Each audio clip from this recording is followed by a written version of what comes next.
You're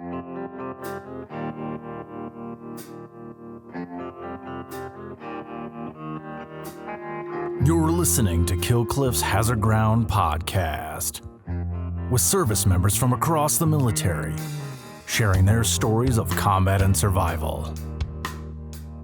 And now, here's your host, Mark Zinno.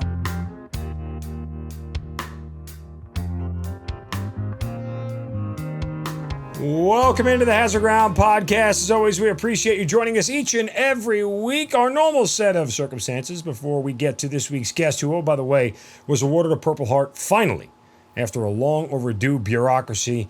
We'll get to that story coming up in just a moment, but a reminder to everybody to follow us on all the social media sites, Facebook, Twitter, and Instagram at Hazard Ground Podcast. Please continue to leave Apple reviews. Give us a 5-star rating. Tell us why you love the show. And I personally love the feedback, guys. I mean, it's just great to hear and see the reactions that you guys have to the show, and continue to send us love notes, because it's why we do this show. It's for the audience out there. So we certainly appreciate it. Plus, it helps grow the show. If you guys would like to take part in our Amazon promotion, you can go to our website at hazardground.com. It's a really easy way for you guys to help out veterans charities all across America, because you go to hazardground.com, click on the Amazon button at the bottom of the homepage or under the sponsors tab. It redirects you to Amazon. You can do all of your normal Amazon shopping. Buy anything you want. Buy a lot of what you want. Why? Because we get a percentage of what you guys spend, and then we'll donate a percentage of that back to some of the charities and organizations you've heard featured here on the Hazard Ground. Don't forget to subscribe to our YouTube channel. You can watch all of our episodes there, and download the Killcliff TV app, because all of our episodes are available on Killcliff TV and their app as well to watch. And please go to killcliff.com for all of your clean energy drinks. Killcliff. See, this is the Recover. This is one of my favorite drinks in the lemon lime flavor. Go to killcliff.com, order all of your clean energy. Founded by a former Navy SEAL. A lot of their proceeds go to the Navy SEAL Foundation. Just a great company, headquartered right here in the United States in Atlanta, Georgia. And they make fantastic clean energy workout drinks, a pre-workout and a post-workout that I just love. Plus, they have CBD if you guys are into that. All right. This week's guest is a retired Army Staff Sergeant who spent over 22 years both on active duty and in the National Guard, specifically in the Ohio National Guard. He's got 3 total deployments overseas, including his final one to Iraq in January 2020, where, if you remember, a base was bombed in retaliation for the United States in a drone strike, taking out Qasem Soleimani, and Iran struck back at the United States and fired rockets at a base, and he was one of several soldiers who was injured in that rocket attack. But it took him nearly 2 years to earn his Purple Heart that he was so justly due, and he finally got it. Here to tell that story is Aaron Futrell on the Hazard Ground podcast. Aaron, welcome, and thank you for joining me. Hey, how you doing? It's great to have you here. And full disclosure, I read your story on military.com, and the author was a friend of mine, Steve Bainan, who's also a former guest here on the show. And I immediately contacted Steve. I'm like, Steve, I need to tell the story. What's going on here? And so we chatted back and forth, and he told me how great of a story it was, but I want to hear it from you in your words. And I do say, and I don't even know if congratulations is the right word. I would congratulate you on beating the government bureaucracy that took so long to get for you and all the other soldiers in the National Guard who it took so long to get their awards. And I'll highlight this at the beginning of this and say, as a guardsman myself, you know, and somebody who did active duty, has had a lot of active duty time. Yes, when it comes to things like awards and high-level awards, there is a sort of, let's just call it a shaded view of guardsmen, and do they kind of really deserve the same sort of things that active duty soldiers get, which is a ridiculous notion. It's stupid, it's archaic, it's draconian, it's machismo. Oh, we're better than you because we're active duty. I've done both. I mean, you know, I never thought I was a better soldier on active duty than I did in the Guard just because I did it 5 days a week. Again, clearly a different conversation, but I do want to say congratulations for everything. Oh yeah, definitely. It's I've, you know, being active duty, I was 4 years active duty and then 16 years Guard. I've seen a little bit of both worlds, and especially since you know, the war, you know, in Iraq and Afghanistan, the Guard has been asked to do a whole lot on a whole lot less, and you can't say enough about the Guard, what they've done. Yeah. And to you know, step up to the plate, hold full-time jobs plus do full-time Guard work, because it is almost a full-time job. Especially, I'm in aviation, and how much the pilots have to come in on their off time to keep up flying, because they keep the same type of minimums that the active duty guys keep. Yes. And most people don't know that. Aviation, since I'm in aviation, it's crazy. Was a full-time federal technician before I was medically retired. Oh, wow. So I worked full-time for the Guard. So I get a little bit of both. So I was a Guard civilian. That's the best way to explain it. So I got to see, the M-Day guys, the 1 week in a month, 2 weeks out of the year. That's really isn't that. Here's my cat hanging out. And that's, well, but it's funny because you say that. I mean, I've been saying that for the last 15 years. 1 week in a month, my ass, right? Like it hasn't, that's not what you've had to work hard over the last 15 years as a guardsman or reservist to hold to just 1 week in a month and 2 weeks during, like you're literally dodging deployments and missions and everything. Like it is to the point where it's like you would be looked at as one of those, blank bags, S bags, as we talk about, who just, is not really into what raising your right hand was all about, if you've been able to avoid that. And nobody has been able to. So it's been a major initiative for the Guard and the reserves, and how much they've asked of us over the last 20 plus years to sustain this level of combat and operational tempo that we've been under. And I did forget to mention, to your credit, among all the other things, you have written 3 books on hunting. You're a big outdoorsman, and so if you just Google Aaron Futrell, you'll get his books to come up on Amazon and everything else. So we'll talk a little bit more about that down the road, how you squeeze 3 books in there. But start back at the beginning. How and why'd you join the Army? I had no idea what I wanted to do after high school. Like I went to a small private Christian school. I knew I was smart enough to go to college. I had good grades, and I was definitely, but I had no idea. So I'm like, I could either go to college, take out student loans, waste my time for the first few years and figure it out, or I could, join the Army and see the world and get the GI Bill and figure out what I was going to do 4 years later. So my best friend enlisted, the year before, since he was a year older than me. And so I decided, why not do that? Go join the Army, go see the world, do something instead of, get 4 years in debt, or probably end up being 6 years, because it would take me 2 years to figure out what I wanted to do. And, so I enlisted, became a ammunition specialist, and my first duty station was in Miesau, Germany, in the 23rd Ordnance Company. Wow. So went to basic training. Was that 2 weeks after graduation? Mm-hmm. Yeah, my mom was pretty surprised when I. And so wait, I have to add. So were you at Redstone Arsenal, or were you at Aberdeen Proving Grounds? Redstone Arsenal. Okay, yeah, because you're a munitions guy, not a maintenance ordnance guy. I'm an ordnance by trade is what I was branched. Oh, okay. Coming out of college, but I was. We're close to the same age and have both spent the same amount of years. But my first class was the first year that they combined the maintenance and ammunition for the officers. I think the enlisted is still separate. But okay. They used to be able to branch into the maintenance world for officers in the ordnance field or into the munitions world, and they used to be 2 separate MOSs. They got combined into one, and I was the first year that first year group that had happened. So I did all my ammunition training because I got both of them at Aberdeen Proving Grounds, where my basic course was. So, but I guess Redstone is still the home of Army munitions, if you will. And has been since World War II. So make of that what you will. So when you get out, you end up going to, you knew nothing about the Army getting in, I guess, right? No, I knew very little. I had not very many people were in the service. My grandpa was in the Navy during Korea. My uncle was and I had uncles that were in Vietnam, but my dad never served. He got his draft card the last year they had the draft, so he didn't even have to report to anything. So, and this is pre 9/11, obviously. Oh yeah, pre 9/11. Yeah. So, so I signed under Clinton was president. It was, when I was in AIT is when they had the election, and, there's all the hanging chads and everything. I didn't know who was going to be president. We were such fools. What did we know? What did we know? Our late 90s, early 2000s signees. What did we know? Yeah, it was it's pretty safe. I'm not, what am I going to do? I'm not going to go to war. No. no idea anything was going to happen. Yeah, boy. We hadn't had the last conflict was Grenada. Right, and that wasn't even part of anything. And what was that? Yeah. I mean, other than that, it was Somalia, Grenada obviously. and Panama. Yeah. But still, I mean, kind of crazy times. So you get to Germany. Is that where you are on 9/11? Yeah, I was stationed in Germany, but I was actually TDY in Slovenia at the time. Oh, wow. They were switching out helicopters in Bosnia. So they were unloading helicopters off of a boat. They needed guys to pull guard duty on this port.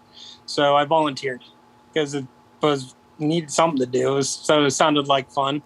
So they just unloaded a bunch of helicopters, flew into Bosnia. We were waiting for helicopters to fly back in, and they were going to break them down and load them on a boat and ship them back to the U.S. And I was sitting at this front gate, and all of a sudden, one of the MPs that were helping us came running out and said, "Nobody comes in, nobody goes out. There's just been a terrorist attack in the United States." And I'm like, what is going on? And we didn't know anything. That's all I heard for the next probably hour.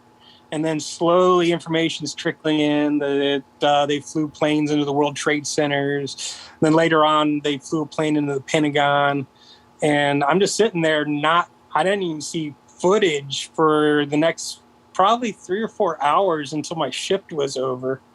And then I was able to finally go in and actually watch CNN and actually see the footage, see what was going on. And everything was kind of surreal being in a foreign country on a makeshift base. And the one thing that still sticks out in my mind about that day is me and this young, butter bar were standing there looking over the Adriatic Sea on this port.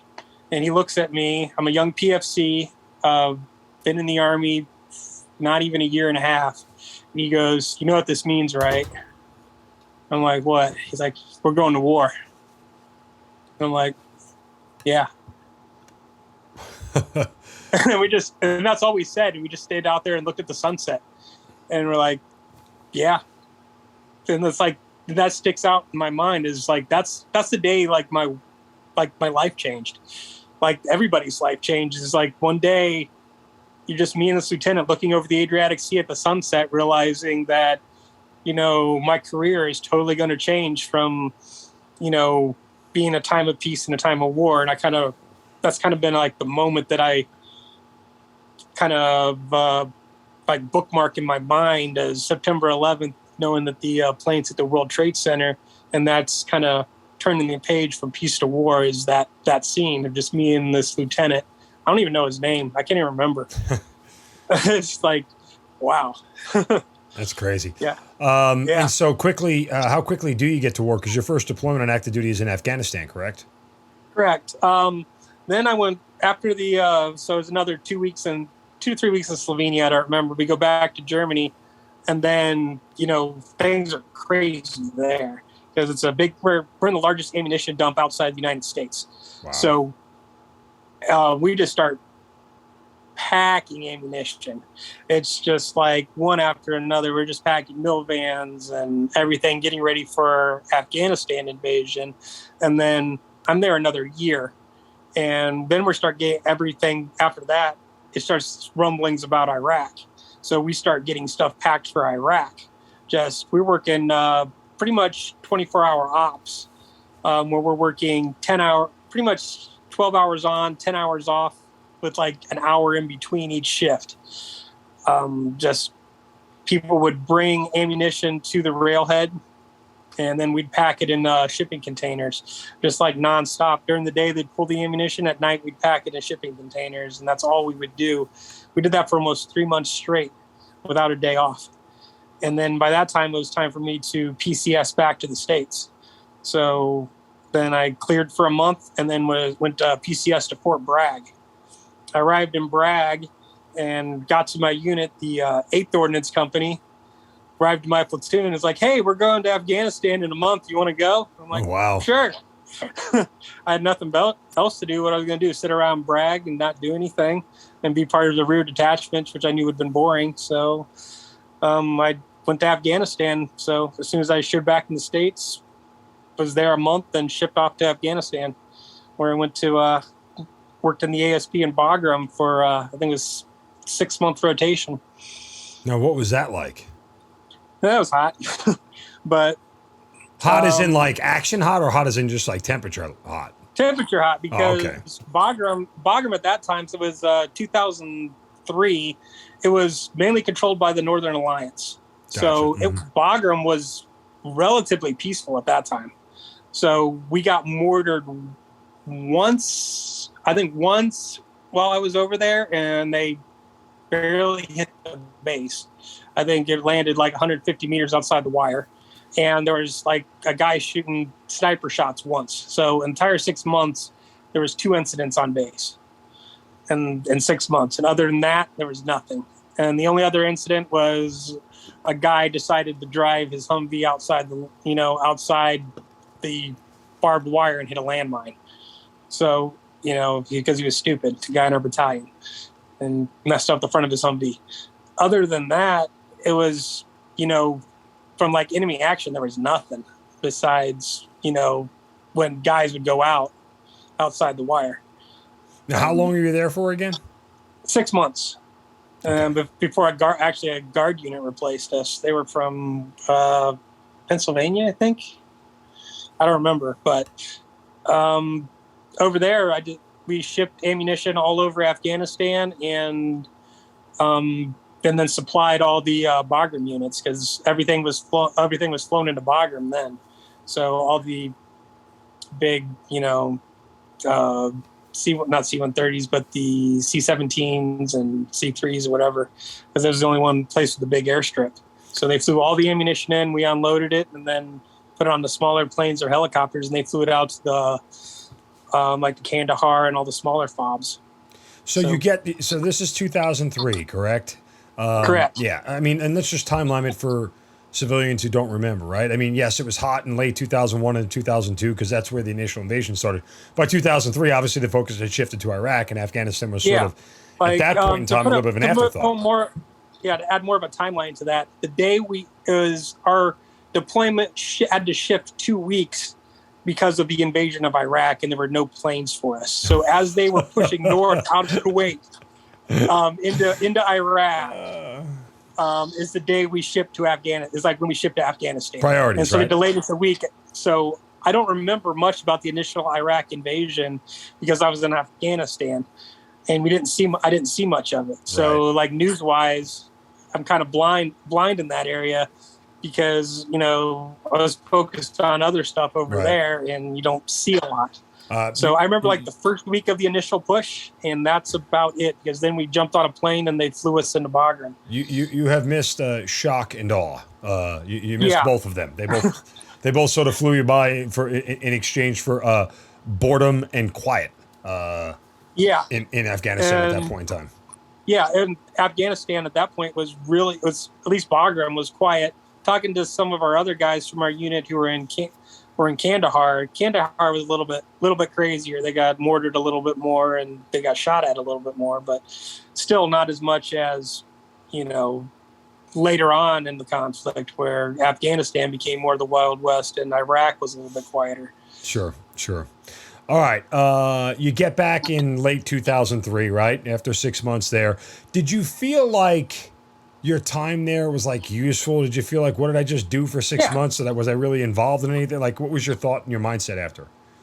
I feel like, I've done my duty. I joined the Army to, serve my country. Mm-hmm. I thought most of my service was done in Germany, packing up all the ammunition for the Afghanistan invasion and the Iraq invasion. Then I went and I deployed to a foreign country.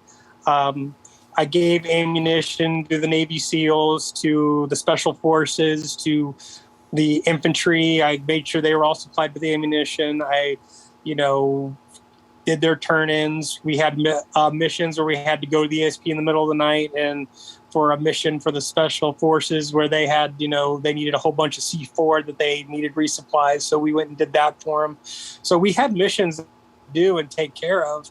It's just we weren't getting shot at that much, but it's not like we didn't have stuff that we needed to do, and it's not like we didn't feel important and Sure. that we weren't doing our job, because we definitely did that, and wasn't like we were just sitting around on our thumbs all day. It was like we did our job, and we did it well, and we felt accomplished at the end of our mission. And we came back, and something I definitely felt proud about it and what I did. And when I got back to brag, you know what? My 4 years was just about up. Felt like, I've done my 4 years. I'm ready to go back to Ohio, ready to, ETS out of the military. I've done 4 years. I think I'm ready to go to college, maybe become a police officer or go get my college education. I can say, I've earned my GI Bill. I'm done with the military. I'm proud to have served. I've done my duty. I'm ready to get out. So that's what I did. 4 years is good service, Sure. And a lot of people have done that. No, I mean, listen, it's not everybody has to do 20. Not everybody's meant to do 20. Not everybody needs to do 20. There's a certain. I know tons of people that haven't done 20. No, look, from a holistic standpoint, turnover in the force can actually be a good thing, right? Like, I mean, you need to keep things fresh. And while there's a certain contingent of people who will do 20 years and probably beyond 20 years, there's another contingent of people who do their enlistment look, you honored your commitment. Nobody can say otherwise, right? You didn't leave early. You didn't get kicked out. You signed on a dotted line. You did exactly what you said you were going to do. And that's more than a lot of other people are willing to do. So, and I felt like I've done everything I needed to do. I deployed. I've been to foreign countries. I saw the world. When I was in Germany, I traveled to, every single country that bordered Germany plus some. The Army treated me well. I earned my money. You were all you could be, like the old slogan said. You beat all you could be. Yeah. So I ETS. My first sergeant commander did all they could to try and keep me in, but it was like our MOS was overstrength at the time, so they were reclassing everybody. They weren't letting people re-enlist in their own MOS, so he pulled out the list of MOSs that I was qualified for. And he's like, "You're qualified for absolutely every single MOS on the list." He's like, "You can pick anything." I'm like, "No, I'm ready to get out. I'm going to college." That's what my plan was to begin with. So I left. Went to college, and after about a year and a half of college, I kind of missed the Army. And then I realized that the Ohio Army National Guard offers 100% tuition payments. And that I can, I'm like, they'll pay 100% of my tuition, and I can just pocket the GI Bill. And they'll pay me to go to school. And I only have to serve 1 weekend a month and 2 weeks out of the summer. So I talked to my friend that was in the Guard, and he hooked me up with a recruiter. And so I'm like, this is crazy. Why don't I do that? And I'll just get paid to go to school. So after a year and a half break in service, I re-enlisted in the National Guard, but they didn't have my MOS. Right. Unless I wanted to drive 4 hours to go to drill. And I'm like, no, that's crazy. I'm not going to do that. So what jobs do you have opening, and what's the one with the shortest, the shortest reclass? And they're like, truck driver. I'm like, nope, I'm not being a truck driver. They're like, aviation operations specialist. I'm like, what's that? They're like, it's kind of like an air traffic controller, and it's 4 weeks. Like, sounds good. I'll go join aviation because I hear that's kind of relaxed and chill. And it's 15 minutes from your house. I'm like, I'll do that. So that was pretty much my selection. Like, I signed up for 3 years. That was like, that'll give me, enough of the college to do all but 1 year of my degree. Right. And see if I like it. It's not a huge commitment. It's not the whole another 6 years. And I can make a decision after that if I want to stay in, and we'll go from there. What's 3 years Makes of sense. 1 week in a month, 1 week in a month, 2 weeks out of the year. Yep. And let's go from there. So I joined the Guard, went to the school. It was pretty easy. I liked my job. Wasn't hard. Wasn't difficult. It's kind of office work. You talk on the radio. You maintain flight records, and you flight follow aircraft. As they fly around, you talk to them on the radio and write down where they're at in case something bad happens to them. There you go. It's pretty simple. So it's not hard. That turns into another 16 years of your career and a couple more stints of overseas. And while I don't want to gloss over that service because it is important, and in the meantime, again, Dick, you're doing a civilian job, working full-time for the Guard as a technician. You're writing books on the side. You're doing all these things. And, you don't have that without the flexibility that the Guard provides you. But I do want to get to... you're at the tail end of your career here, and you get notification you're going to deploy to Iraq, of all places, in 2020. This is now, by my watch, almost 9 years after the war had ended, or at least 8 years after the war in Iraq had ended. Why do I know that? Because I was there for the official end. I was there in 2011 when they closed everything down. So, now, and I think at the time, and somebody may correct me if this I'm wrong, but after the quote, war had ended, we had the largest State Department in the world sitting in Iraq. And by that, I mean by sheer numbers. I think it was over 2,500 people in the State Department, 2,500 soldiers, not including all the State Department personnel themselves who were there. So we still had a presence on ground of troops. But when you hear that you're deploying to Iraq, are you like, why? What are we doing? Like, what are we going there for? Are you curious? Well, I knew about ISIS. Because when I was deployed in Kuwait in 2015, we reopened, half our other battalion reopened Taji when we were there. So I knew all about that. So our first sergeant who I worked with at the flight facility, who's now a sergeant major, he pretty much reopened the airfield on Taji. He rebuilt half of it. Wow. So I kind of had a general idea of what was going on. So but I still thought it was going to be kind of a lackluster deployment. It was going to be go over, collect my tax-free money, chill out, run aviation operations for the medevac. Nothing much is going to happen, and just kind of chill out, go work out in the gym, lose some weight like I did the last deployment. And, I wouldn't say have fun, but make the easy tax-free money. Yeah. Like you do. So you're going over there. I mean, outside of all those things, what is the specific military mission you have while you're there?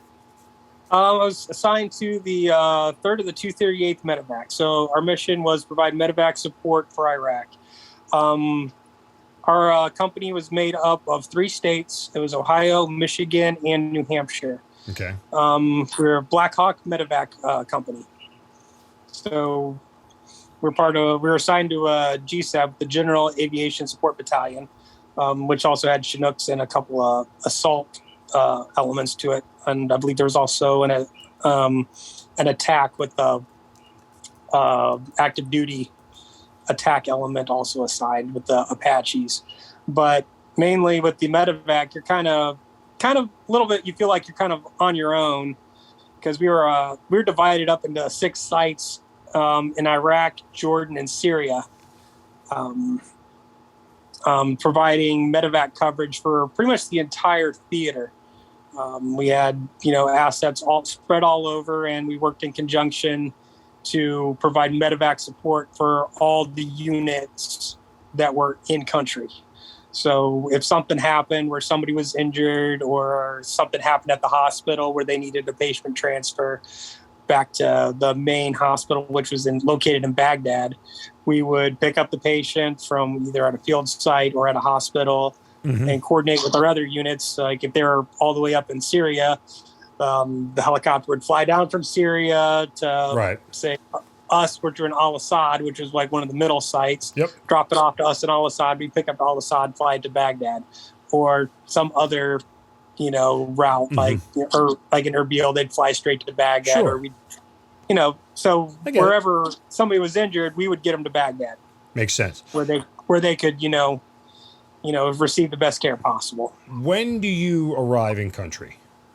I arrived in country in December. Okay, so it was December 19th. December of 2019. Now, okay, there had been some escalating tensions all across Iraq and the Middle East at that point in time. And I just want to lead up to the steps here so everybody kind of understands how this goes.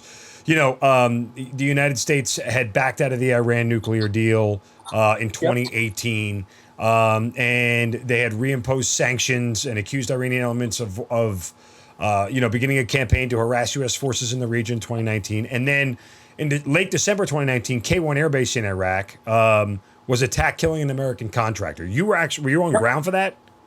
Yes. Okay. Yeah, we were providing medevac support for that, actually. Really? Okay. So yeah, we heard the call. I actually heard the call for that over the radio. We didn't. My Al-Assad didn't respond to that. Another one of our other units responded to that, and they were actually, the helicopter was flying to come pick him up, and we got the call, told the helicopter to go turn around because we got the call, no patient on board. And as soon as we heard no patient on board, we knew that he died. Right. So that's like, oh, that's not good. So, right. And then United States retaliates there. They do strikes across Iraq and Syria. They kill some Hezbollah militiamen, and then days later, the Shia militiamen retaliated by attacking the U.S. Embassy in the Green Zone. Which is right central to Iraq, or Baghdad, rather, on the meeting of the Tigris and the Euphrates rivers. So all this had been leading up to what had been going on. And then on January 3rd, Qasem Soleimani, who's an Iranian major general, was killed in a drone strike at Baghdad International Airport. And Soleimani, obviously bad dude from Iran. And the United States sort of justified the attack, saying it was necessary to stop another imminent attack. But nonetheless, it was sort of this back and forth, tit for tat escalation of attacks. Then, where this is all leading is what happened to you guys. And I think it was on, I want to say January 15th was when it was. Is that it? No. January 8th? It started on January 7th is when we got news of it. So I'll start on January 7th. Okay. The attack actually started on January 8th. But so it was January 7th.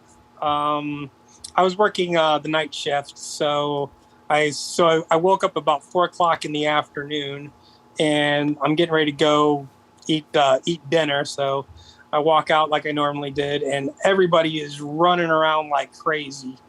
And my she's one of our medics, comes up to me and says, something's going to happen today. I don't know what. We got to pack a 4-day bag. We may be evacuated. I don't know. And then she takes off to her room. I'm like, what is going on?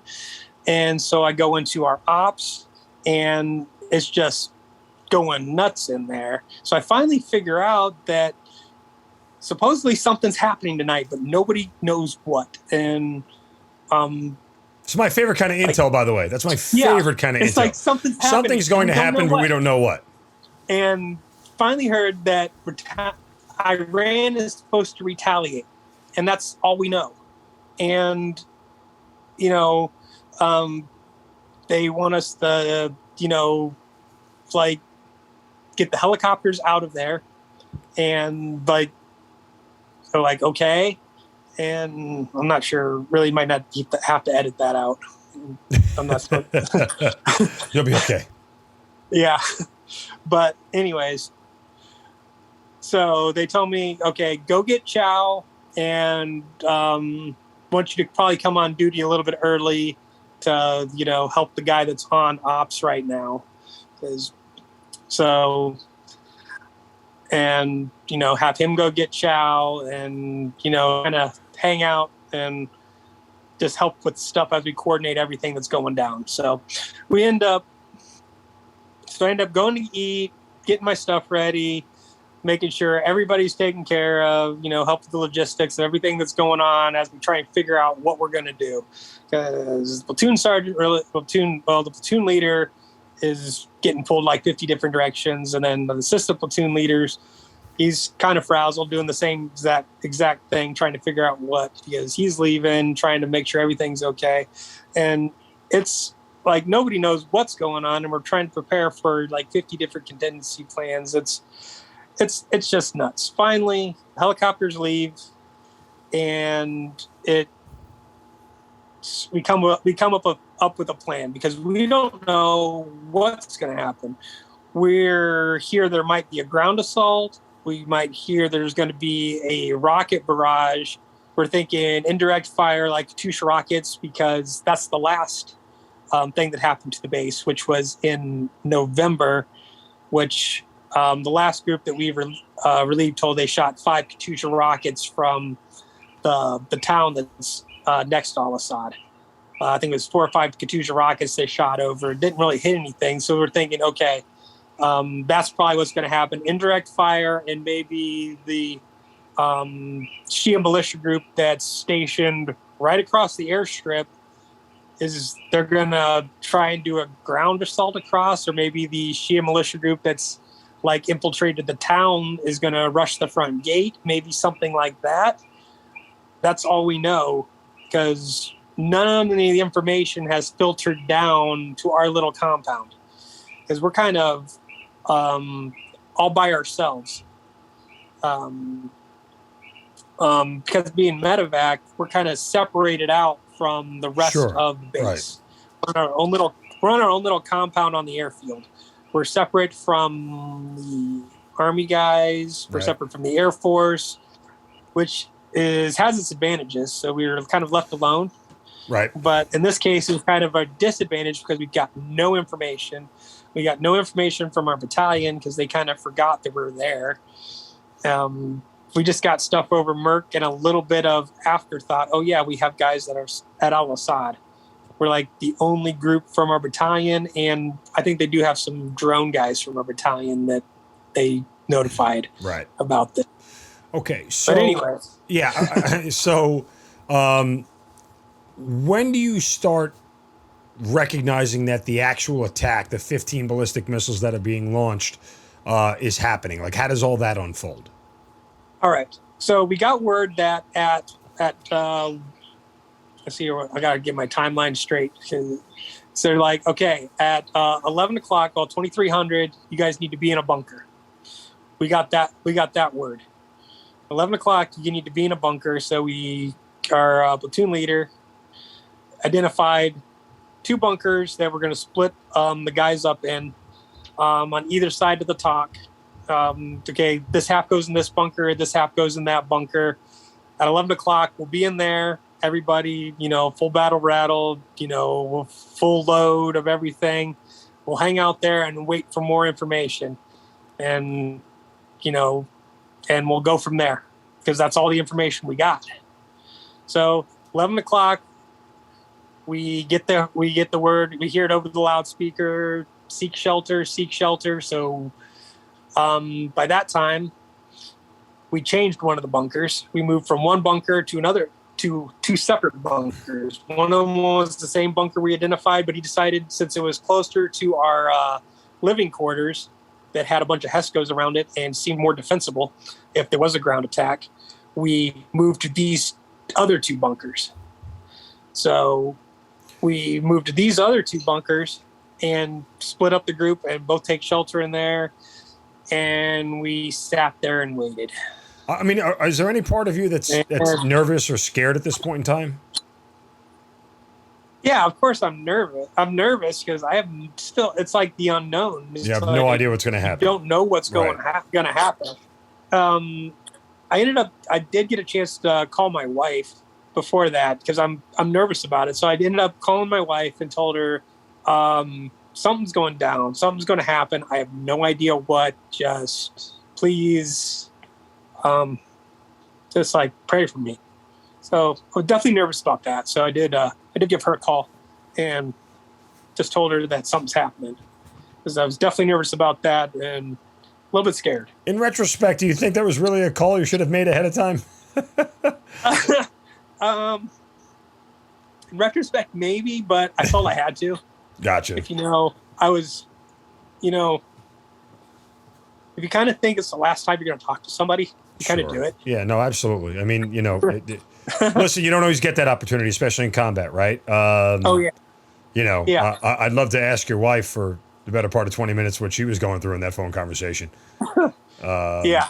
Being on the receiving end has got to be the most helpless feeling. If you felt helpless after telling her that, she must have felt completely just overwhelmed with helplessness. Oh yeah, I'll get into more of that later on in the story because it gets worse for her. All right, keep going. But it's that part of the story comes afterwards.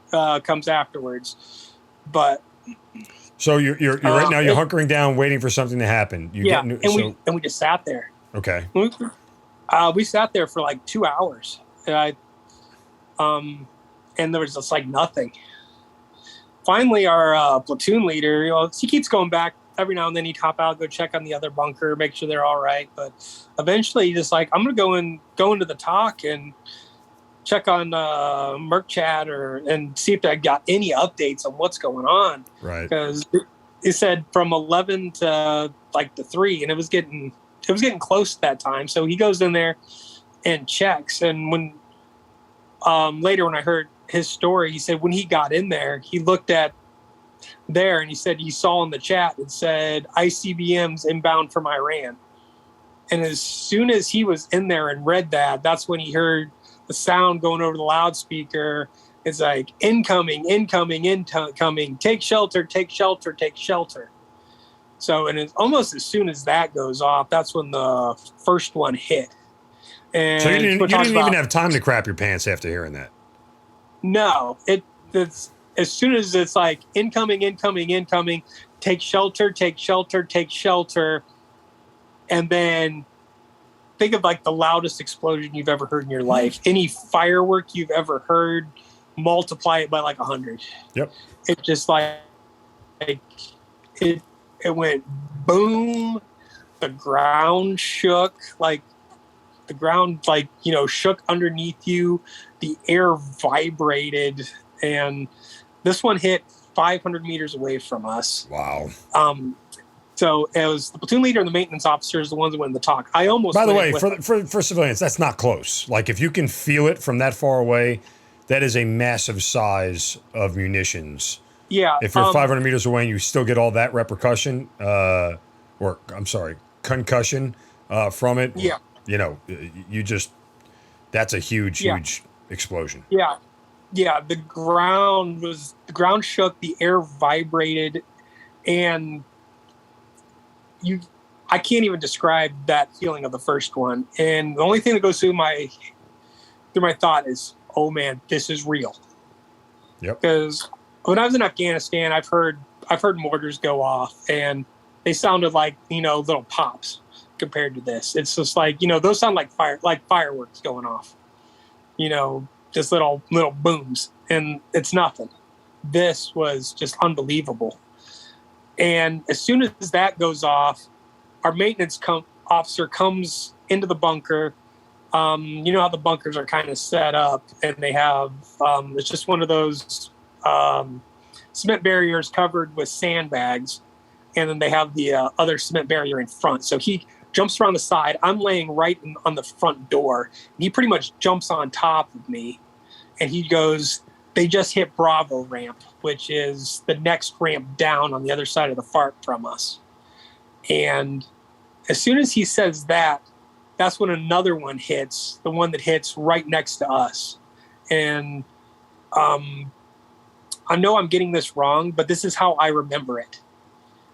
As soon as he says that, that's the one that hits 100 meters from us. And as soon as it hits, it just, it's the loudest boom I've ever heard in my life. Instantly, the air is just full of smoke and dust. I felt a concussion wave smack me directly in the face. I kind of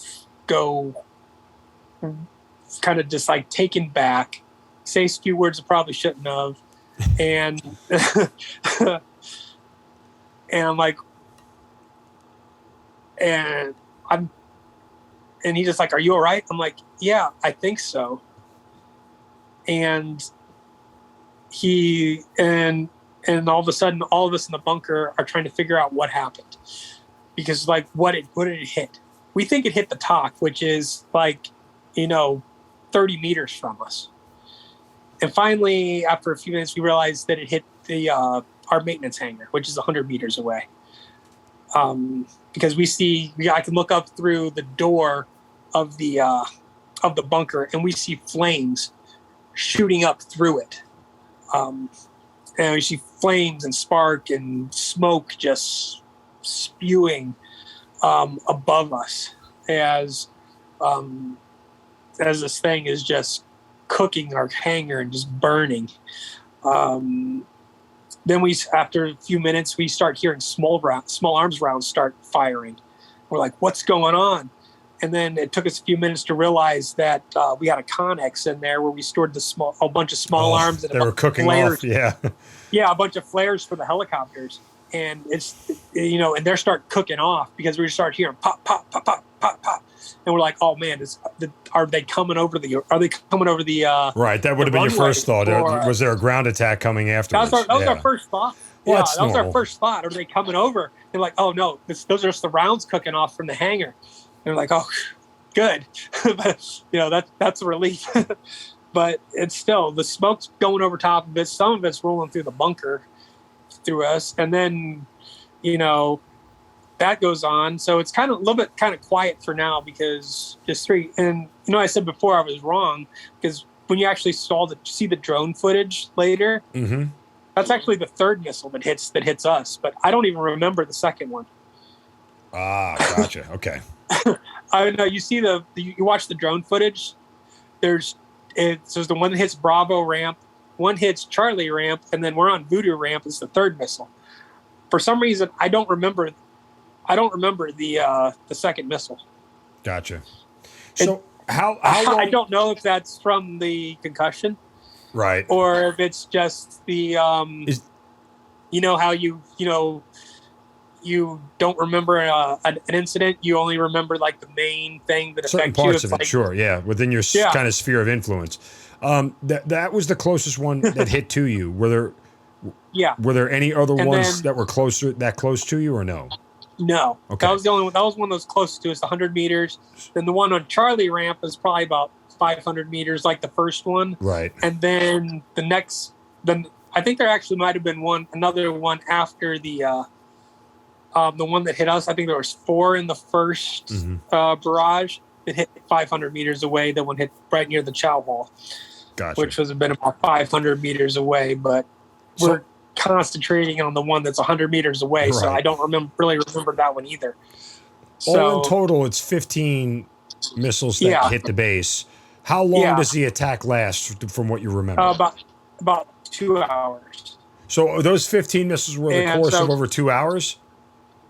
Yeah, so there's a barrage. Oh, wow. Then you have like a 15-minute break, and then they'd call incoming, take shelter, and then more would hit. And they would hit different places on the base. And then you'd have a break, 15 minutes later, incoming. And then more would hit. So it was over the course of like 2 hours that the whole barrage lasted. So, that kind of like messes with your head that any minute, that if one of those hits, within 50 meters of it, you're probably going to die. So, every time you hear that incoming, knowing how powerful those things are, and to give you kind of a picture of what those missiles look like, imagine 3 telephone poles strapped together with a 1,000-pound warhead over there, 1,000 pounds of high explosive. Right. Yeah. I mean, and again, it's, having lived through that several times, we had what was called a JDAM, and it would set off an alarm, and it wouldn't say incoming, just go, wah, wah, wah, wah, and that was the signal for you to go take cover. When that barrage comes, it is, all you can do is hope you're not in the wrong place. Like, and that is that is like, I'm in a bunker. I'm theoretically supposed to be protected. How am I in the wrong place? because you're in the wrong Yeah. place, and that's all you can boil it down to.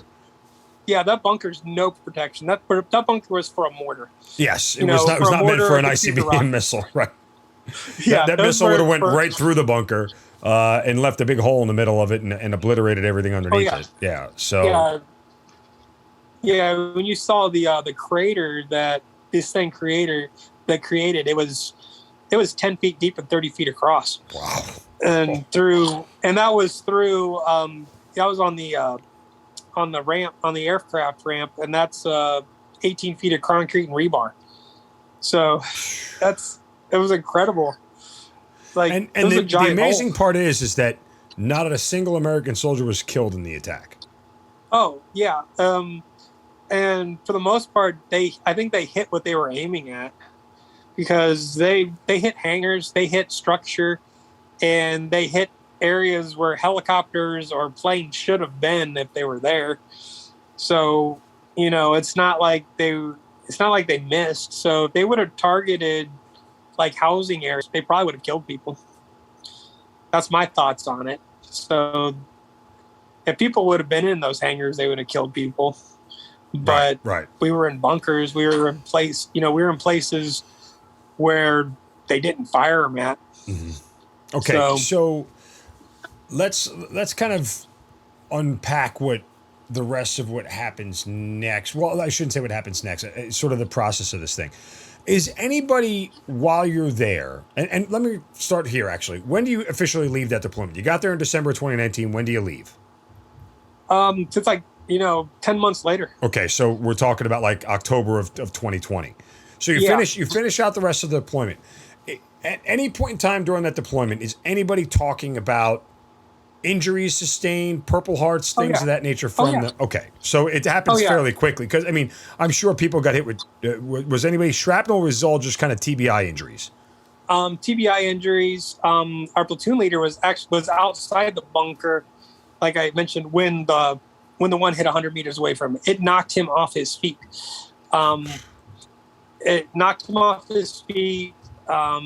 He had a severe concussion.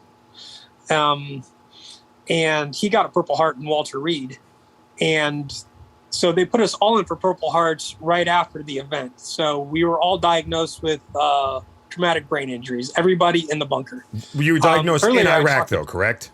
In Iraq. Okay. So we had a little bit of... They weren't prepared for a mass cal of TBIs.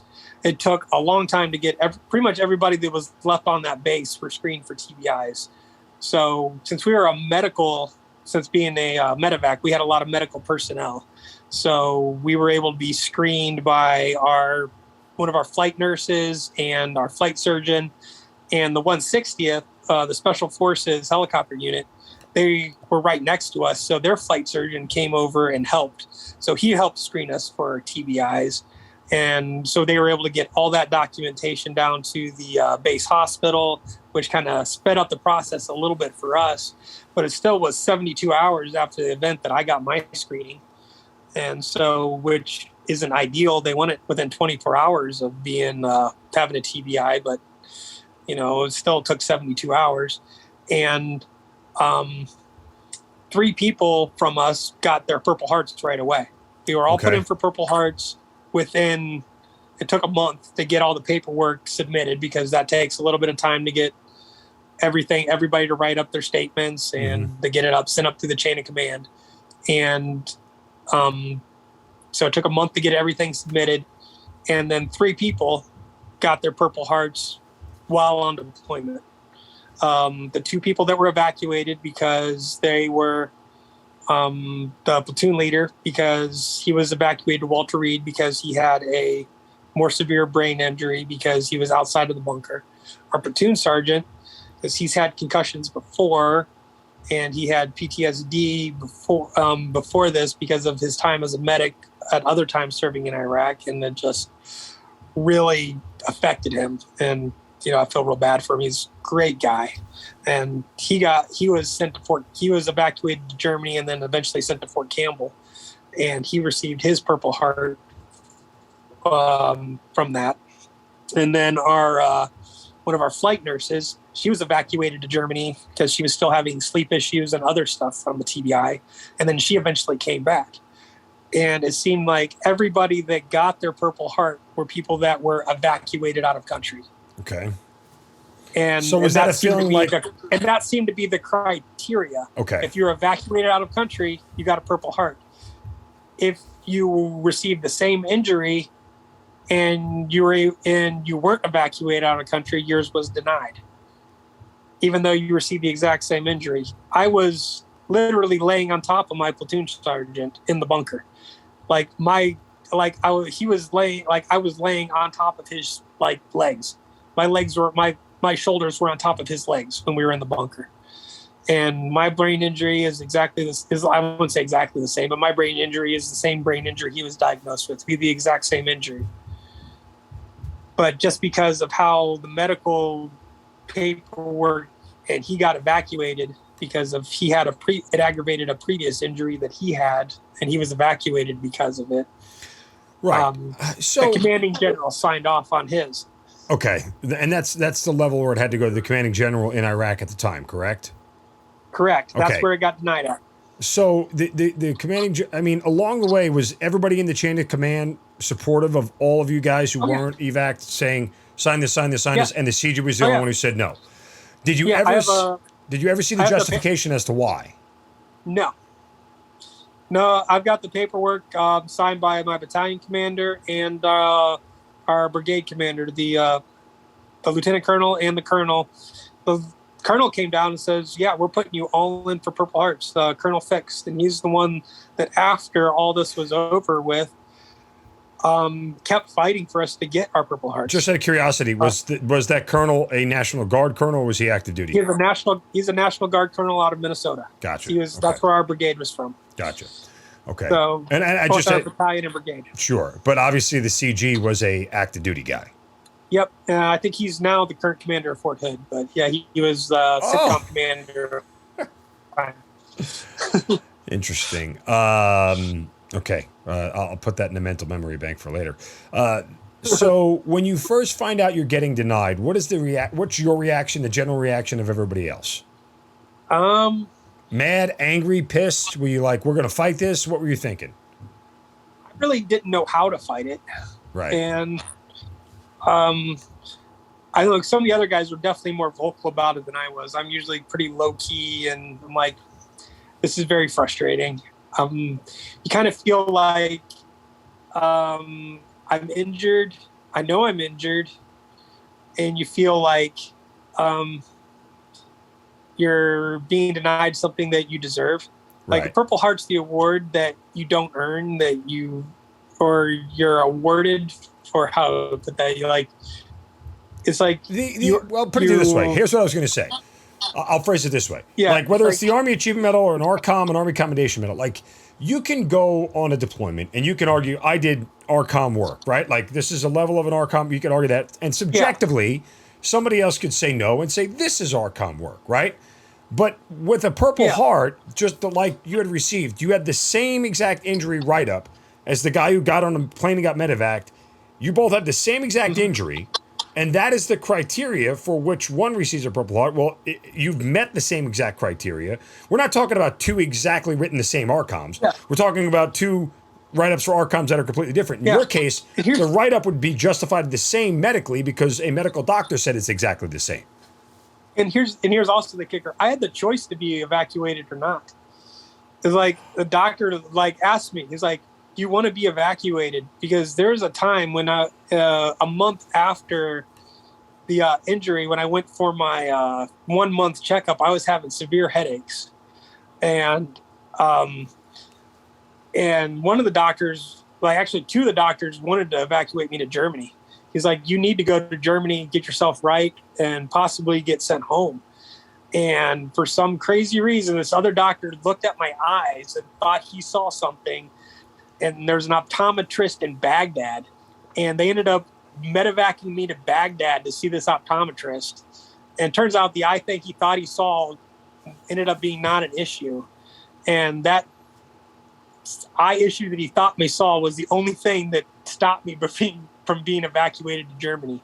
It was like, And then he ended up putting me on concussion protocol, and I was put on quarters in my room for 3 days without, with lights off, no phones, and putting me on a whole bunch of headache medication, and Right.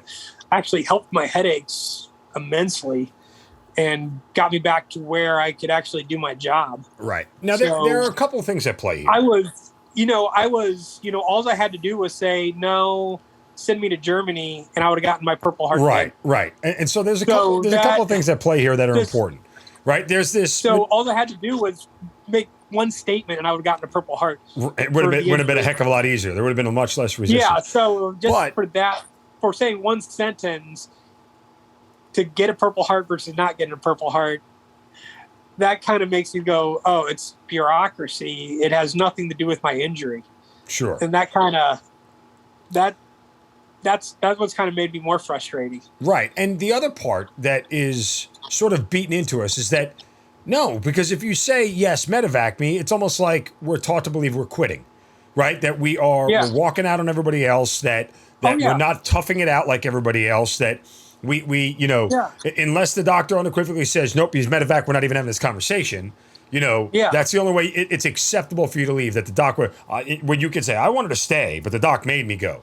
If they give you a choice and you choose yes, there is this general sentiment that you're not a tough guy. All right. And that is that is a sort of mentality that we have to start to pivot and shift from, because for as much as our manpower is our easiest replaceable commodity, that doesn't mean it should be our most disposable commodity, right? Like, we need to take care of the people in uniform as best we can to keep them in uniform and keep them in service in uniform. So there's a lot of that at play, which sort of contributes, because I'm sure as a junior NCO, you're sitting there going, well, I can't set that example I can't quit. I can't walk out. Right? What are my soldiers going to think? What is the platoon leader and the platoon? Well, they were gone, but what's the company commander and the first sergeant going to think? If I decide to do this, they're going to look at me sideways. So we're almost forced to stay in a situation where we needed more evaluation, where we needed more to be looked at to diagnose, and we say no. Right? I understand that. I mean, that's it's a double-edged sword. It's bad, but it's good. It's good, but it's bad, and I'm not sure where to strike that balance. It's different for everybody. Oh yeah, it's definitely a balance. When you first get denied, where are you in the deployment? 4 months in, 5 months in? Probably about halfway through. About halfway through. So after you get denied, are you going the next 6 months fighting this thing, or do most of you just say la vie and it is what it is, and we'll just I know there's nothing we can do at our level. I'm at that time an E5. What am I going to do as an E5? They pushed up the chain of command. The colonel comes back down and said he's going to try and fight for it. He's going to try and appeal. And at the end of the deployment, what he says to us, maybe the best thing you can do is try and appeal it through your state. Yeah. Maybe go back to the guard, go back to your individual states and try and maybe push it that way through your S1 or something like that. And maybe try that way. And unfortunately, though, here's the rub in that. Nobody at your state can actually sign off on the Purple Heart, right? Like, if you could handle internally, nobody at your state could do it, because it's got to go up to the Department of the Army for official approval, because that level of award needs that level of approval. And as you said, typically it's not difficult to get, because the barometer, or the measuring stick for getting a Purple Heart is pretty cut and dry. If you were injured to a certain extent, the Purple Heart sort of comes with it. It's just there. And so, that's the problem with going back to your state at that point in time, is that you're still appealing to a higher authority outside the state regardless. Yeah. So the only thing I was hoping is that we'd be outside of that one general who denied us. So I know there's a lot of talk that there was some political motivation with President Trump trying to downplay the injuries, which I'm not sure how much I believe on that, because I don't know how much it would have been a call from the presidential level, or how far down that would go, because I know that he, or how, if it was like, I can't imagine that he say deny Purple Hearts, or it'd be, some lower level aide saying, try and make this as because he did say there was no casualties, but he did say that before I even got my TBI screening. That was, there was nobody injured, just a few headaches. Well, again, which he did say that. Look, I can sort of put this on both sides in fairness, Oh, yeah. right? At that level, let's just forget the even presidential level. Forget the even Department of Defense level. Forget the Department of the Army level. Even at the level of, CENTCOM level, I would brief that as no major injuries, sir. No major injuries, ma'am. We're good to go, right? And then handle it at the lower level. That's the way, if I was the CG, okay, I'm close, not there yet, but close. If I was, that's the way I would brief it. If the president wants to know what the status is, no major injuries. Everybody here is good. We've got some low level injuries that we could take care of at our level, but no need to report any injuries up. We came out of it relatively unscathed, is what I would say. And then I would handle it at the lower level. Now that doesn't mean at the lower level I would ignore the validity of a Purple Heart. Like that's asinine. That's stupid, right? I mean, there's politics aside. I have no problem with the president saying there were no major injuries because, comparatively speaking, I've been to combat with major injuries, lost limbs, lost life, burned bodies. I mean, those are major injuries. Okay, the TBI is a major injury in a minor category, if that makes sense. I have a TBI, right? And so it's one of those things where most of you are going to function through day-to-day life normally, but you're going to have some hiccups, some challenges along the way that most average citizens wouldn't because you have a TBI. That to me is the best classification. That's Mark's personal clarification, not like a medical distinction or anything like that. But again, I say all that to understand. I understand both sides of the ledger, and bringing up the fact that there is political motivation behind it. Okay, maybe there is, maybe there isn't. But I don't think the president at the time mischaracterized it. I don't disagree that it was no major injuries. There were no major injuries. I mean, loss of life is the kind of barometer. Yeah. But I can also see people saying 135 Purple Hearts. You said there's no major injuries. He's like, and then them saying, there's right. It's because of the connotation that comes with a Purple Heart, right? Like everything has to be severe, and that's not the case. I knew a guy who was awarded a Purple Heart during a mission in Iraq. He was the driver of a Humvee, and the Humvee hit a pothole and dove straight like a hole from a previous hole from an explosion, but went right into it and got into a bad accident, and they awarded him a Purple Heart. Nobody had an issue with it. Guy got injured in combat. He was on a combat mission. I mean, that's pretty standard, right? Oh, yeah. Not glorious, not glamorous. No one's going to write a book about it, but it is what it is.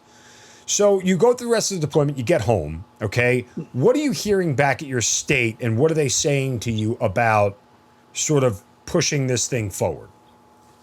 It's like, there's a couple people I'm able to talk to because being in aviation, I have some good friends that a little bit higher ranking than me. So I talked to them about it, and I'm getting nowhere. I don't even know where to go. So I'm half our battalion's deployed because they replaced us.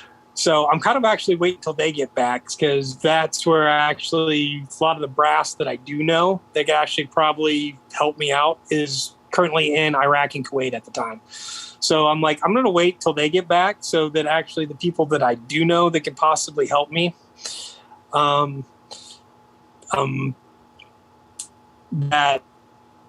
I can talk to them. So like a sergeant major that knows like everybody in the state, he could help me. So that's who I was waiting to. He got back. I was going to talk to him. So he could direct me where to go, who to talk to, and he could put in a good word for me. And I know I talked to him when I redeployed from when I met him in Kuwait. I talked to him, and he said he would help me out. And I talked to a couple other people, like my lieutenant colonel I know, and he said he'd help me out. But they couldn't do anything in Kuwait, so I'd wait till they got back to Ohio. And so that was my plan. It was like, wait till they get back so that I actually have some higher brass to help me out because I can't do anything as an E5, E6. So that was my plan. Was there a point where you felt like it was help, like this wasn't going to happen, it just wasn't in the cards? Pretty much. I'm like, pretty much, I was like, I kind of resigned myself that I'm probably not going to get it. It's just going to be another, they say the Army screws you over a couple times during your career, and this is going to be another time that I just got screwed over. Does that make you mad? Yeah, it was like definitely frustrating, and definitely kind of mad, feeling that I deserved something that I didn't get. And, there's a lot of benefits that go with a Purple Heart. There's, college scholarships for my kids. There's VA benefits that go with it. I get free license plates here in Ohio. I don't have to pay for vehicle registration. And again, you say that, and there's a general sense from people who like necessarily don't understand, like, oh, well, you just want the award for all that stuff. No, like no one asks for a Purple Heart. Like no one is running to go get one. Like nobody wanted to sit there for 2 hours while ballistic missiles the size of telephone poles are landing even within 200 meters of you. Like that's not anything anybody willfully signs up for. Like no one goes, hey, go stand in the middle of this field. We'll put cement over your head and hope a missile the size of a telephone pole doesn't hit you. What would you like to do? Like it's not a gamble that people are willing to take. Like I've told you, it's the award nobody wants, but if you get it, you want it. Right. If you're entitled to it, you certainly want it. And again, I mean, there are things that I got into a car accident in Baghdad too, a pretty bad one. It was never even discussed of giving me a Purple Heart at the time, and I never thought about even asking for it. I didn't even think it was a thing. Yeah. Because this was 2005. Of course, things were a lot different then. TBIs weren't even a thing back then. But nonetheless. So I get it. It's like I never ran towards getting a Purple Heart. Like I actually, I smile that I didn't get a Purple Heart. Thank you. The bad stuff that comes with a Purple Heart probably outweighs everything that is good about getting a Purple Heart. I'd rather not have headaches and migraines, 3 times a week than I'd gladly give back the Purple Heart and not have these injuries and pay for your license plates. Oh yeah, I'll pay the $60 a year and and license plate fees. So what happens next is that it takes a while, but some of the other guardsmen that were with you started getting awarded them, correct? Here's kind of what happened was I got an email it was actually forwarded to me from my company commander, and he said that everybody that was denied a Purple Heart in Iraq was being resubmitted. This was Veterans Day, right before Veterans Day of, what was that, 2021? Are you thinking this is a waste of time? No, I'm like, good. And I'm like, awesome. I'm like, and I saw my name on the list. I'm like, they said everybody's being relooked at. And there was an email from Colonel Fix, the colonel from Minnesota. He's getting everyone's getting re-put in. I'm like, awesome, because I've already talked to a few people and I wasn't going anywhere in the state. So I'm like, okay, maybe there's a chance. So, and I saw there was like 2 different lists. There was a list with a whole bunch of names on it, and then a list with 11 names on it, and I'm on the list with 11 names. I'm like, all right. Is that the good list or the bad list? I don't know what's separate with these 2 lists, but all right. So a story in USA Today came out on Veterans Day 2021 and announcing that they're going to relook at all the Purple Hearts. And it was... Then they talked about these other soldiers from like Minnesota and some active duty people, and the process, how they contacted congressmen, and I think one through Florida and a couple other states, and told their stories about having headaches and a lot of the stuff that I was going through, and how they're resubmitting all of them and having all relooked at it. I'm like, awesome. This actually sounds like it may have a chance. So I was really excited about it. So not sure how long this is going to take. So it's just like everything else, another waiting game. So the story came out on Veterans Day, which is kind of, I know they were waiting for Veterans Day to do that. So it makes a good story. So fast forward to December, and my one friend, the other guy from Ohio that was in the bunker, not the bunker I was in, but the other bunker, he called me and said, "Hey, I just got a call from the Department of the Army. It says my Purple Heart's been approved." Whoa. I'm like, "What?" He's like, "Yeah." Like, I didn't get a phone call. He's like, "Yeah, they told me they wanted to give me a call before the news article dropped." And then another USA Today article came out, and they said, all these Purple Hearts have been approved, and they're still waiting on 11 to be approved. So I go back and pull up that email. I count the number of names. I'm like, oh, there's You're on still the 11. That's the bad list. Yeah, now we figured out that was the bad list. How did I make this list? I'm like, don't tell me that all these are going to be approved and 11 are going to be. And I'm like, this guy, we're in the same. We're using the other bunker, but I'm looking at the 11 names, and they're all pretty much people that are in the bunker with me, and some of them are in the bunker with him. I'm like, if his got approved, mine's got to have been approved, because all of ours pretty much say the same thing. I don't know how his get approved and mine can't get approved. So it's still a waiting game. So I finally sit down and I wait. And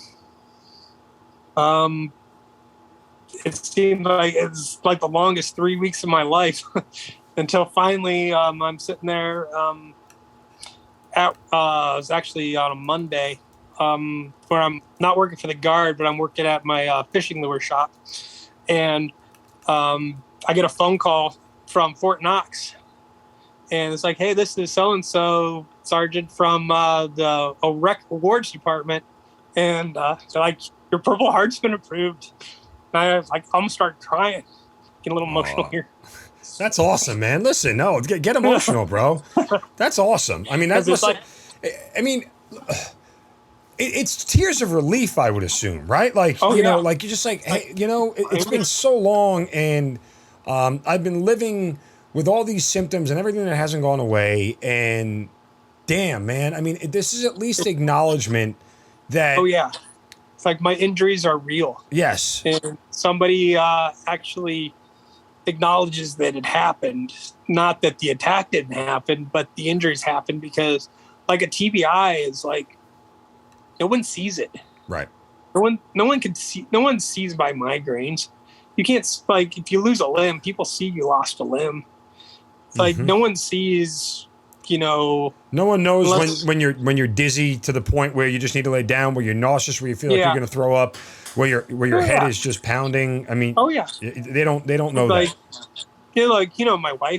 My wife sees it because she's at home with me. It's like I don't know how many people said, like, I tell, like, the VA lists me as 90% disabled. I don't look 90% of the disabled, probably 90% of the time. Right. But that 10%, that 10%, is like, I tell people, when I'm good, I'm good. When I'm not good, I'm not good. Sure. So, and that's the way like a TBI is. It's like, and especially with the migraines and all that, it's like, especially in the evenings when I've had a long day, and it's like, it hits you hard.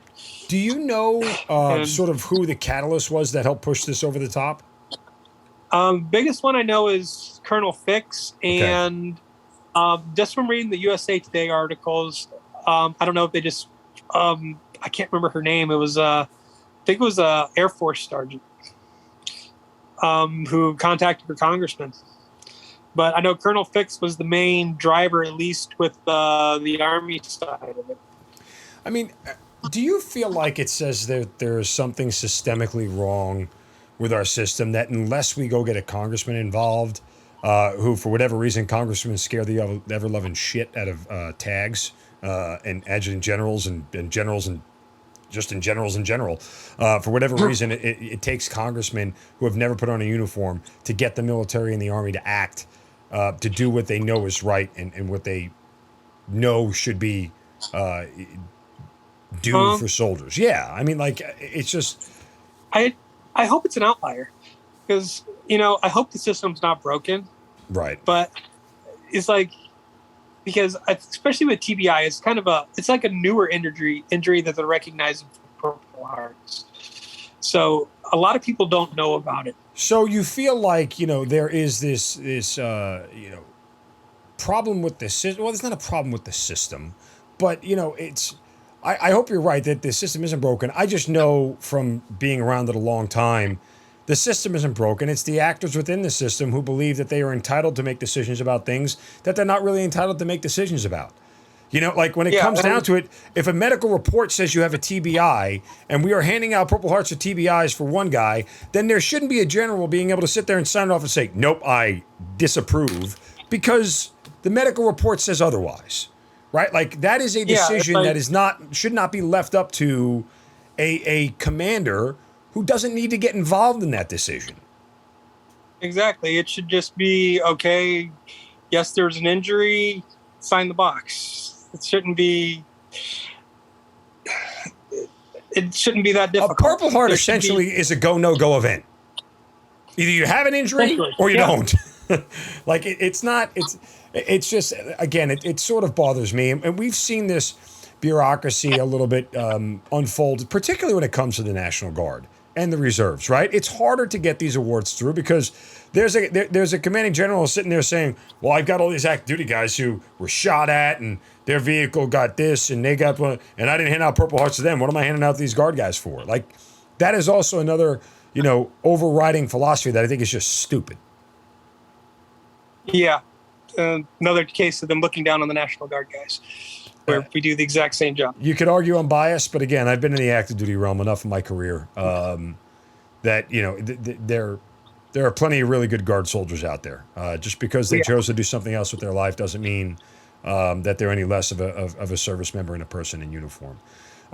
When you look back on all this, do you feel like this sort of puts a capstone on your military service? Like, is this sort of the cherry on top?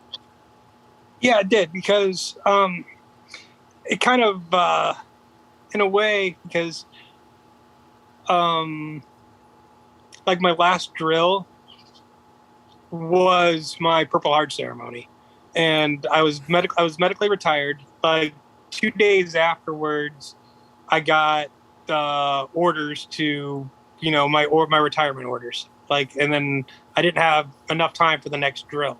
So it was kind of like everything culminated in my entire military career, where everything for the last day of my drill was all about me, which is kind of weird. So it's like everything built up to this like one event. So I served for, 22 years, and I was able to kind of leave on a high note. I guess the one thing about receiving the Purple Heart delayed and having it back, the ceremony back here in Ohio, is my family got to come, my parents, my grandma, my wife. So otherwise I'd received a Purple Heart in Iraq, just the people I served with, which would have been great too. But it was a little bit, kind of special receiving it here.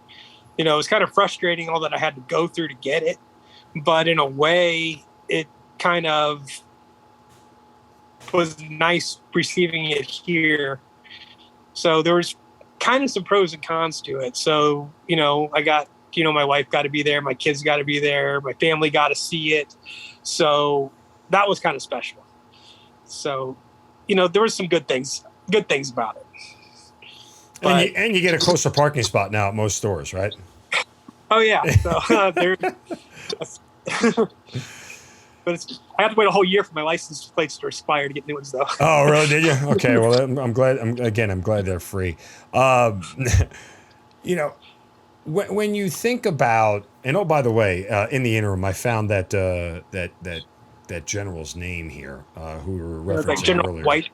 Yeah. The Lieutenant General White, who now is, as you correctly stated, is running Fort Hood, and he did not comment on the story. Lieutenant General Robert White did not comment on the story, and didn't say why he denied dozens of Purple Hearts following the attack. If you could meet with him face to face today, what would you say? I don't know. I never really thought about it. I would just kind of ask him why, and I have no idea what he would say, or just, ask him what his thought process was. And, I don't know if I'd expect an honest answer though. Yeah, I could understand that. I mean, and He's again, because there's officers that I've grown up with or grown up through the military with, that I've known for a long time that I respect highly and that have always treated me fairly. And there's other ones that I,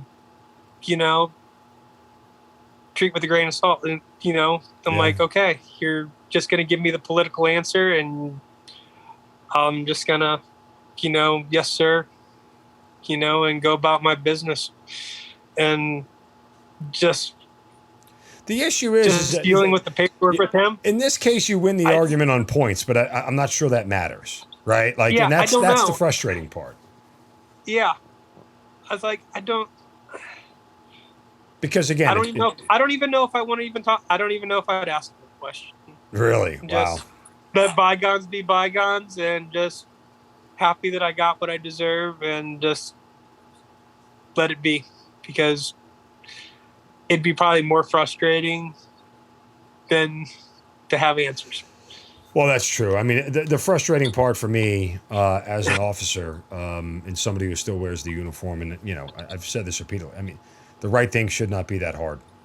Sometimes the right thing is hard to do. There's no doubt about that.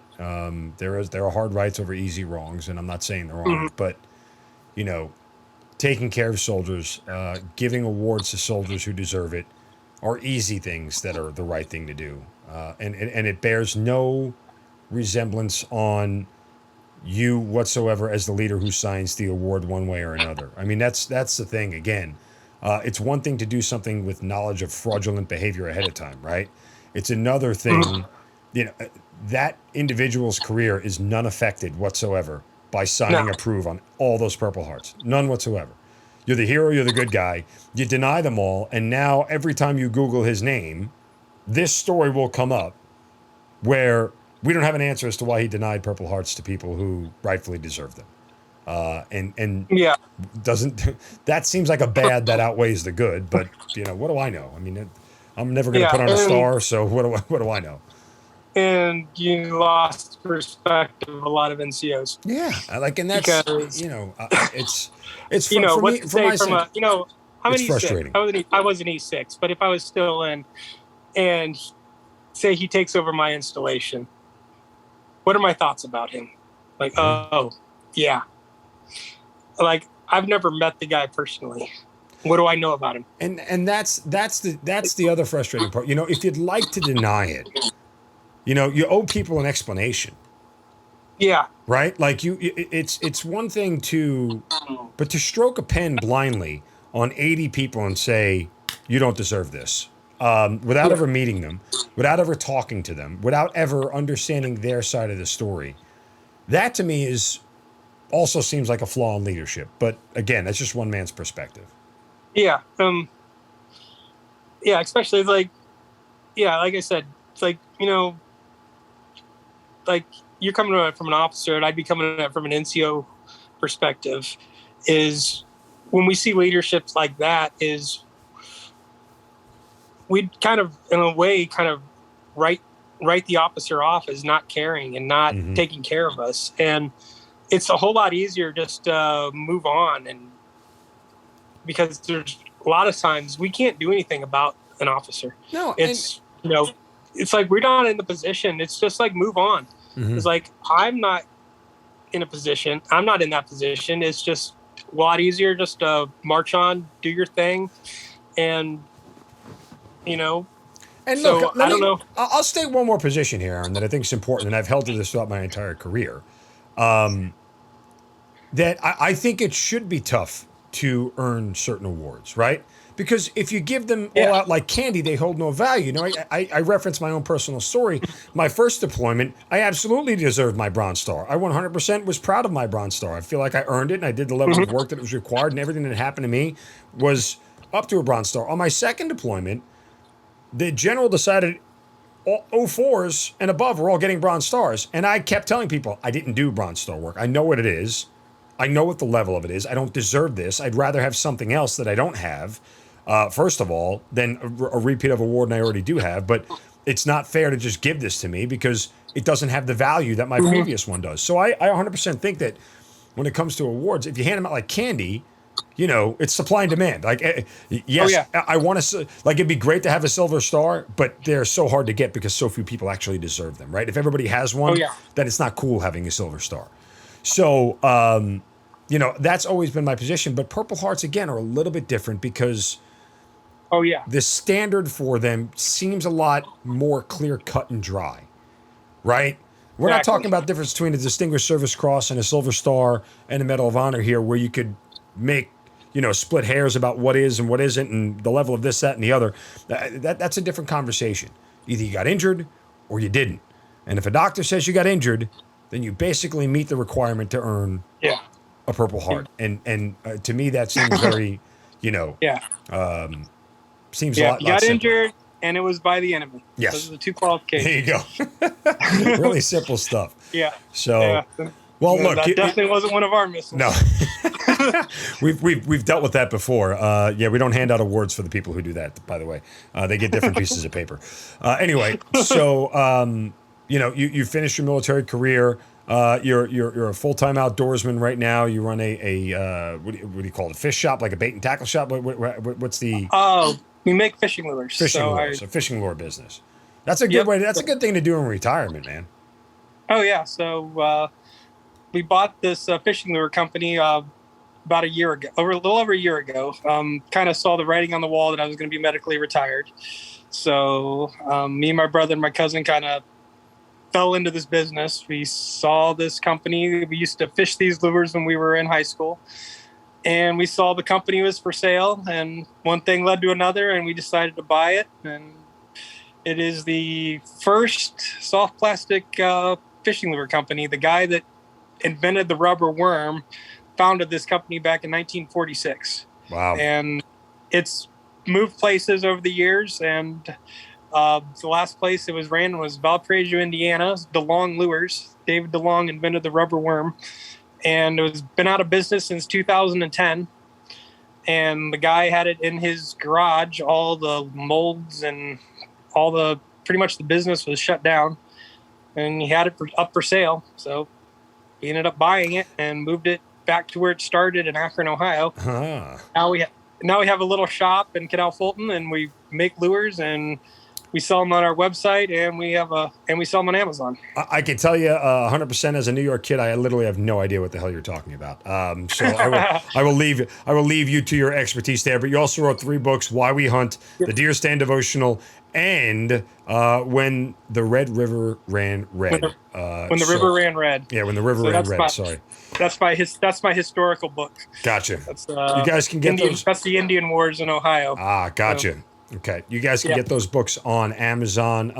And Aaron, it has been great talking to you. I loved hearing this story. I'm so happy for you, all your fellow guardsmen, and everybody there who was so rightly awarded the medals that you were entitled to through your service. And I certainly appreciate your guys' persistence in this because, again, I don't think it should be this difficult for something like this to be awarded. And I don't want,